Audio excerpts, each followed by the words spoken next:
అహోబిలం ఆలయంలో గుప్త నిధుల కోసం తవ్వకాలు జరిగాయా? ఈ విషయాన్ని కేంద్ర హోంశాఖ మంత్రి అమిత్ షా దృష్టికి అమిత్ షా శిష్యుడు తీసుకెళ్లాడా? ఇప్పుడు ఈ అంశం జగన్మోహన్ రెడ్డి ప్రభుత్వానికి కొత్త తలనొప్పిగా మారనుందా అంటే అవుననే సమాధానం ఇస్తున్నారు కొంతమంది రాజకీయ విశ్లేషకులు.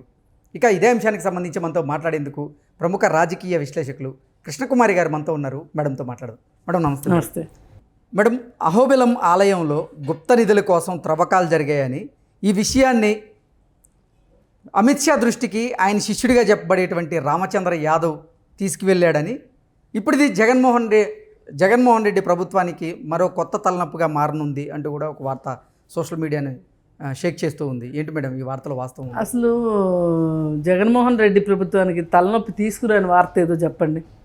ఇది తీసుకొచ్చిందని చెప్తా.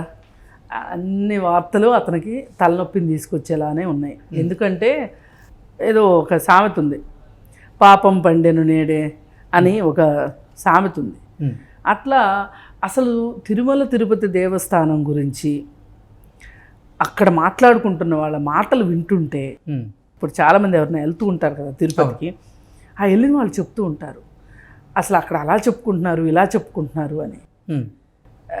నాకు ఒక బిజినెస్ పర్సన్ కలిసి కాంట్రాక్ట్ ఆంధ్రాలోను కర్ణాటకలోను కాంట్రాక్ట్స్ చేస్తారు.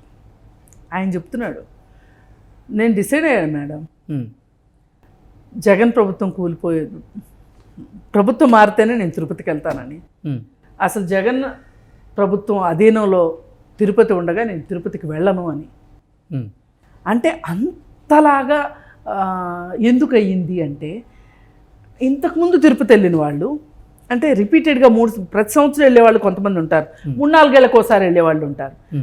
ఈ జగన్ ప్రభుత్వం వచ్చాక తిరుపతి వెళ్ళిన వాళ్ళు అక్కడ వాటర్ బాటిల్స్ దగ్గర నుంచి మొదలెట్టి టిక్కెట్ల దగ్గర నుంచి లడ్డూల దగ్గర నుంచి వచ్చిన మార్పుల గురించి చాలా ఆవేదనతో మాట్లాడుతున్నారు.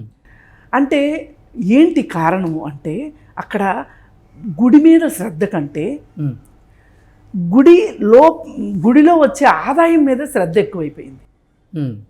ఇప్పుడు ఏ ప్రభుత్వం అన్నా మారనివ్వండి, చైర్మన్ వచ్చేసి ఎవరుంటారు, ఆ పార్టీకి సంబంధించిన వాళ్ళు ఉంటారు, ఆ మెంబర్స్ కూడా ఆ పార్టీకి సంబంధించిన వాళ్ళు ఉంటారు, లేదంటే ఆ పార్టీకి ఇష్టమైన వాళ్ళు ఉంటారు. ఇప్పుడు ఆ మధ్య కేతన్ పరేఖ్ అని మెడికల్ స్కామ్లో ఉన్నాడు అతను. ఓకే, మెడికల్ కాలేజీల స్కామ్లో ఉన్నాడు. అంటే ఇది ఇంతకుముందు మెడికల్ కౌన్సిల్ ఆఫ్ ఇండియా ఉండేది, దాని చైర్మనో ఏదో అతను పోస్టు. అతన్ని కోర్టు తొలగించింది ఆ పోస్ట్ నుంచి, స్కామ్ వచ్చి తొలగించింది. అతను ఇప్పుడు టీటీడీ బోర్డు మెంబర్. అసలు ఇలా దొంగలు చాలామంది ఉన్నారు దాంట్లో. నిన్నగాక మొన్న హైదరాబాద్లో సాహితీ గ్రూప్ అని ఒకటి, లక్ష్మీనారాయణ, బోదాటి లక్ష్మీనారాయణ, అతను టీటీడీకి నేను బోలెడు డబ్బులు ఇచ్చి, కోట్లు, ఎన్ని కోట్లు చెప్పలా, బోలెడు డబ్బులు ఇస్తే నాకు మెంబర్షిప్ ఇచ్చారు అని చెప్పాడు. దొంగల చేతులకి తాళాలు ఇచ్చినట్టుంది. ఇది కాదు, కొనుక్కుంటున్నారు దొంగలు. ఇప్పుడు కష్టపడ్డ డబ్బు అయితే మనకి ఏమనిపిస్తుంది, ఇన్ని డబ్బులు పెట్టి నాకు ఆ మెంబర్షిప్ లేకపోతే ఏంటి అని అనుకుంటా.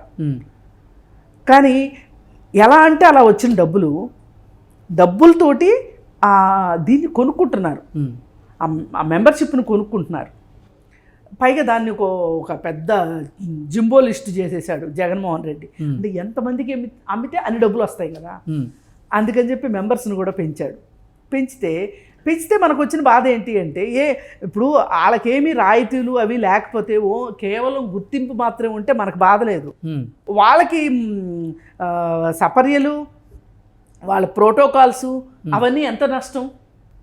వాళ్ళేవో టిక్కెట్లు అమ్ముకోవచ్చు, సిఫారసు లేఖలు ఇవ్వచ్చు, వీటి వల్ల సామాన్య ప్రజానీకానికి, సామాన్య భక్తులకి ఎంత నష్టం.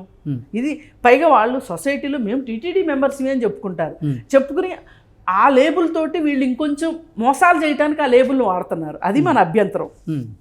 అయితే ఈ కథలన్నీ ఇలా ఉండగా, కథల్లో పెట్ట కథలాగా ఈ అహోబిలం మఠం వార్త వచ్చింది.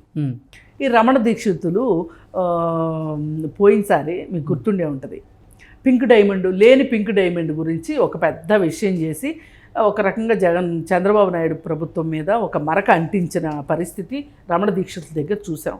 కానీ రమణ దీక్షితులు ఎందుకు చేశాడు, ఇప్పుడు ఇవన్నీ మాట్లాడుతున్నాడు కాబట్టి రమణ దీక్షితులు ఏదో చాలా పవిత్రుడని నా ఉద్దేశం ఏం కాదు.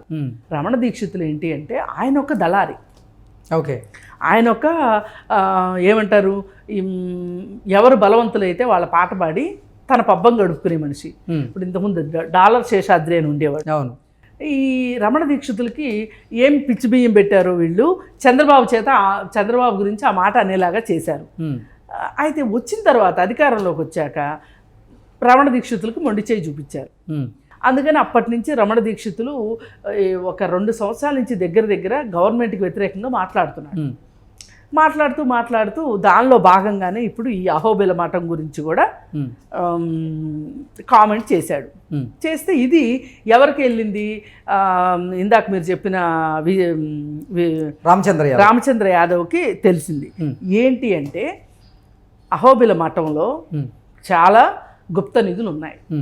ఆ గుప్త నిధులు మామూలుగా మఠాల జోలికి ప్రభుత్వాలు వెళ్ళలేవు, అక్కడ తవ్వకాలు అయ్యి జరపడానికి వీల్లేదు.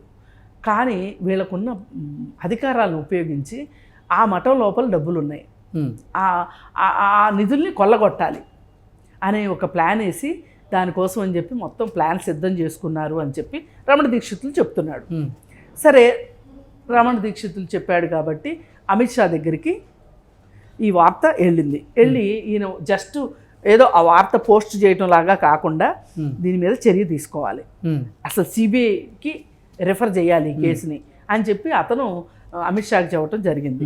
మరి అమిత్ షా దీని మీద ఎట్లా స్పందిస్తాడు అనేది కూడా ఒక పెద్ద క్వశ్చన్ మార్కు, ప్రశ్నార్థకం ఖచ్చితంగా. ఎందుకంటే ఆయన ఎంత వాటా అడుగుతాడు, లేదు అనుకుంటే మొత్తం నాకే కావాలంటాడు, తెలియదు కదా. మొత్తం నాకే కావాలన్నా జగన్ ఇవ్వాల్సిందే. ఇప్పుడు జగన్ ఉన్న కండిషన్లో, జగన్ ఉన్న పరిస్థితుల్లో మొత్తం అతను ఒక కీలుబొమ్మ. ఇప్పుడు మాస్క్ జగన్ది, పరిపాలన బీజేపీది ఆంధ్రప్రదేశ్లో. ఓకే. మరి ఈ పరిస్థితుల్లో అంత నిజంగా గుప్త నిధులే ఉంటే అవి జగన్కి ఎందుకు దారాదత్వం అవనిస్తారు? బీజేపీ వాళ్ళే తీసుకుంటారు. ఏది ఏమైనా ఇక్కడ మనకు కావాల్సింది ఏంటి అంటే ప్రభుత్వాలు అనేవి ప్రజల సంపదకి ట్రస్టీల్లా ఉండవలసిన వాళ్ళు. అది దేశ సంపద. అవును. గుప్త నిధులు అనేవి ఎవరి పొలంలో దొరికినా కానీ దేశ సంపద కింద లెక్క వస్తుంది. అది ఎవరికి తెలియకుండా వాళ్ళ ఇంట్లో దాచిపెట్టుకొని అసలు ఎవరికి తెలియకోకుండా ఈ వార్త కనుమరుగైపోతే అది వేరే విషయం. కానీ ప్రభుత్వం దృష్టికి వచ్చింది అంటే మటుకు అది పెద్ద నేరం. ఈ గుప్త నిధులు కానీ, ఈ లంకి బిందులు అంటారు, ఏవేవో రకరకాల మాటలు అంటారు కదా, ఏది దొరికినా, భూమిలో ఏం దొరికినా సరే మనం ప్రభుత్వానికి అప్పచెప్పాల్సిందే, ప్రభుత్వ ఖజానాకి వెళ్ళవలసిందే. కానీ వీళ్ళ ప్లాన్ ఏంటంటే వీళ్ళ సొంత బొక్కసాల్లోకి వేసుకోవాలనుకుంటున్నారు. అమిత్ షా చేసిన అదే చేస్తాడు, జగన్మోహన్ రెడ్డి చేసిన అదే చేస్తాడు. ఇది ఏదేమైనా ఎంత పెద్ద ఖనిజ సంపదలు, ఐరన్ ఓరు, రంగురాళ్ళ గుట్టలు, ఇవన్నీయే కరుమరుగైపోతున్న తర్వాత అహోబిల మఠం ఎంత చెప్పండి వీళ్ళకి. ఇప్పుడు రంగురాళ్ళ పరిశ్రమ ఉంది, వీళ్ళు ప్రభుత్వానికి కట్టేది ఇంత ట్యాక్స్, వీళ్ళు తవ్వుకునేది ఎంత, అసలు మొత్తానికి ప్రభుత్వాందే కదా. ఎన్ఎండిసి ఇస్తుంది వీళ్ళకి. అవును. ఎన్ఎండిసికి వీళ్ళు కట్టేది కొంత, ఈ క్యూబిక్ మీటర్కి ఎంత అని కడతారు. కానీ ఎన్ని క్యూబిక్ మీటర్లు తవ్వుతారో ఎన్ఎండిసి వాళ్ళకి తెలియదు. తెలిసినా నూరు మూసుకుంటారు, వాళ్ళ డబ్బులు వాళ్ళకి వస్తాయి కాబట్టి ఆఫీసర్ని పట్టుకుని. లేకపోతే హఠాత్తుగా ధనవంతులు ఎలా అవుతారండి? మీరు నేను అవ్వమే ధనవంతులవి, వీళ్ళే ఎందుకు అవుతున్నారు ధనవంతులు? ఎంత సమాజాన్ని తప్పుదోవ పట్టిస్తే, ఎంత చట్టాలను చేతిలోకి తీసుకుంటే, ఎంత పోలీస్ వ్యవస్థను రాజకీయ వ్యవస్థను చేతిలో పెట్టుకుంటే, ఎన్ని ఉల్లంఘనలకు పాల్పడితే అన్ని డబ్బులు వస్తాయి. ఓకే. ఇప్పుడు మనము పెద్ద పెద్ద పెళ్ళిళ్ళు చూస్తున్నాం కదా, ఇలాంటివి ఎన్ని జరిగితే ఆ పెళ్ళిళ్ళు జరుగుతున్నాయో, ఎన్ని ఉల్లంఘనలు జరిగితే. మన ఇద్దరం కొన్ని డిస్కషన్స్ కూడా చేసాం. డబ్బులు ఊరికే రావండి. ఆయన చెప్తాడు కదా, లలిత జ్యువెలర్స్ ఆయన చెప్పినట్టు డబ్బులు ఊరికే రావు. ఇది వాస్తవం, పచ్చి నిజం. అది ఊరికే ఎట్లా వస్తాయి? ఊరికే రావు. మోసాలు చేస్తే వస్తాయి. ఆ మోసాలు చేయడానికి కొంతమంది రాజకీయ నాయకుల్ని, కొంతమంది వ్యాపారస్తుల్ని చేతిలో పెట్టుకొని కొంతమంది డబ్బులు సంపాదిస్తూ ఉంటారు. వీళ్ళందరూ దొంగల ముఠాలాగా పంచుకుంటూ ఉంటారు.